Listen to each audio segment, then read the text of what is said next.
Okay, today's objectives are to distinguish the difference between tone and mood,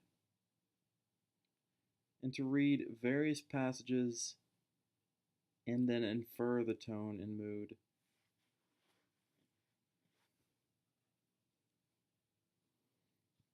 I'll start with tone.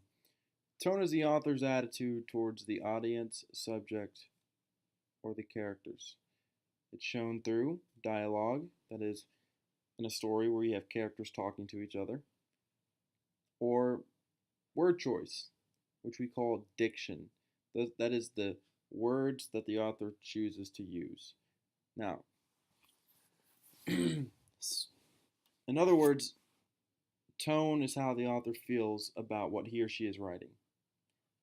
You can tell how he or she feels by the words that he or she uses.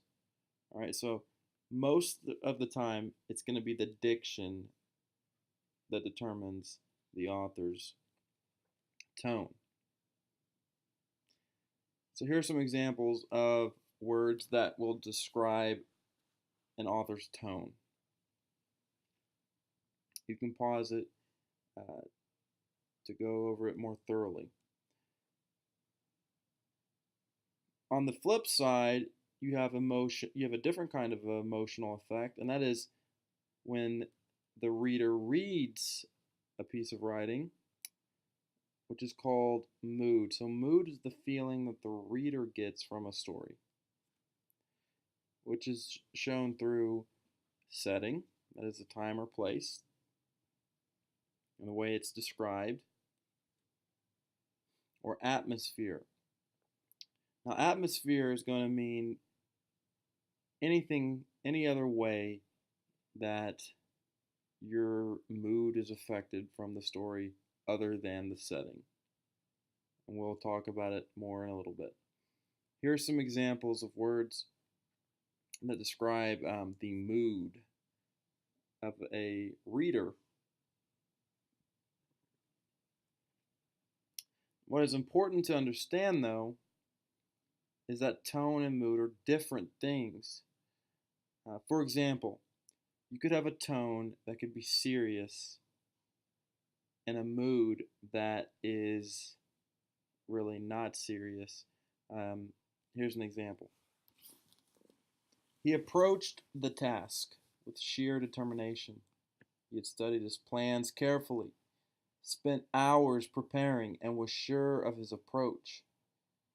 The hours he spent practicing were grueling and exhausting, but he was ready.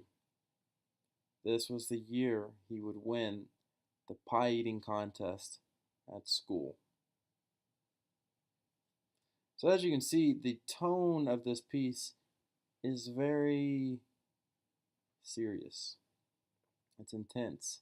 The words sheer determination, carefully preparing, practicing. It almost gives you the a tone that seems like the character is getting ready for an Olympic boxing match, or maybe a high stakes test to get him into medical school. But at the very end, you find out that he's spending all this effort for something that is really quite trivial and not that important, a pie eating contest. So when you find out what was actually happening, it changes the mood. Taking a pie eating contest this serious is ridiculous, and it's funny, and it's something that you often see in comedies, which is uh, a character doing something ridiculous or silly, and taking themselves way too serious. So this is an example where you have opposite moods and tones. So to review, tone is how the author feels, mood is how the reader feels. Tone is how the author feels, mood is how the reader feels. They can be similar or they can be completely different. The evidence that we use to determine tone is description and dialogue, whereas the evidence that we use to determine mood is setting and atmosphere. So here's how we're going to infer it. I have an example that I came up with. I have several excerpts or passages um, with that have different moods and tones that I want you to read. And so the way I want you to do it is I want you to read the passage to infer the mood or tone.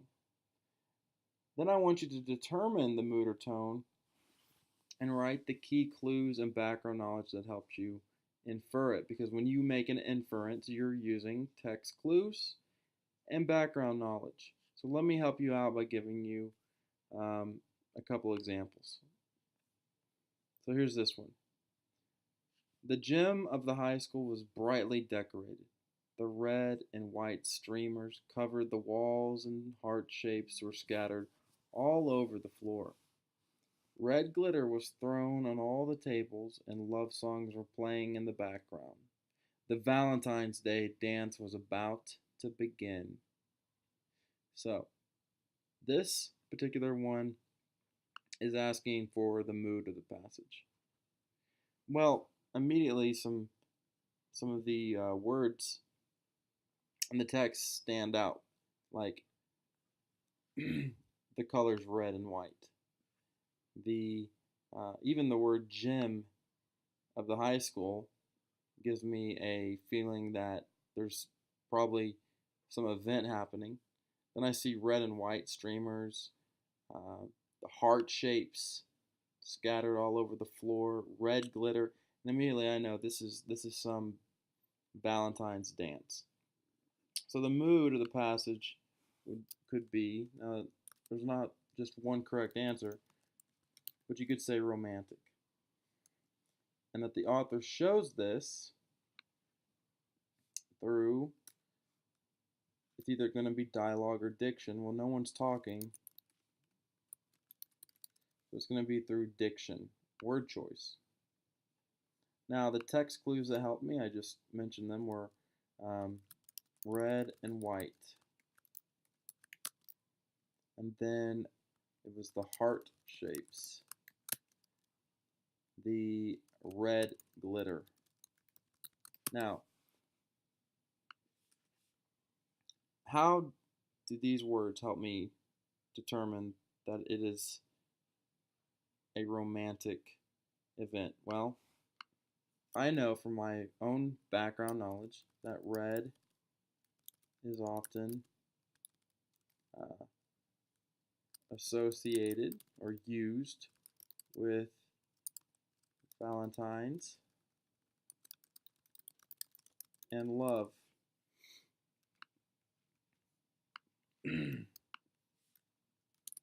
I also know that hearts, heart shapes, indicate love and romance. So that is how I made my inference that the passage has a romantic mood. Now, what about tone? We're contacting you today to let you know about the Special Olympics Annual Fund Drive. You have been kind enough to support us generously in the past, and we would like to ask you for help again, as we send our athletes with special needs to compete at the national level. Please fill out the form below and return it in the enclosure envelope with your donation. It will make a child's day if you do. Okay, so this is, oftentimes when you are an adult and you've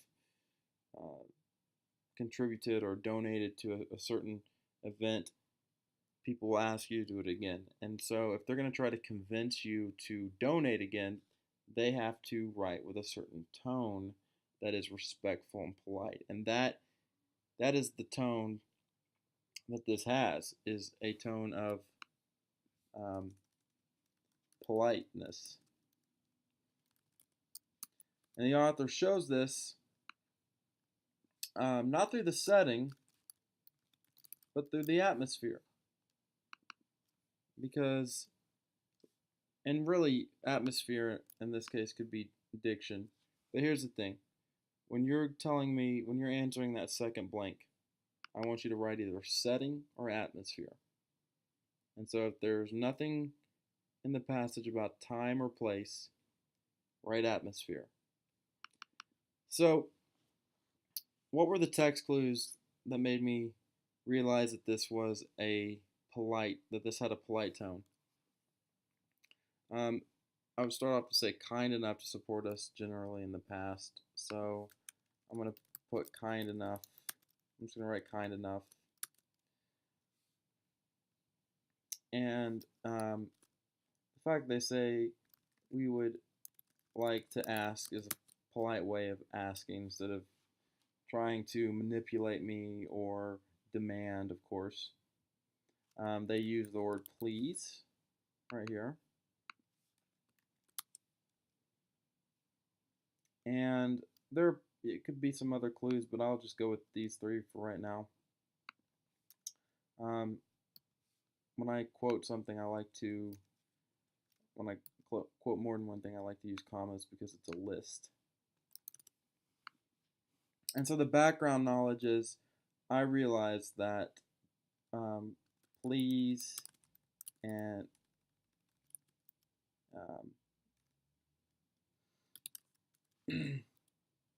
is a polite word, and the connotation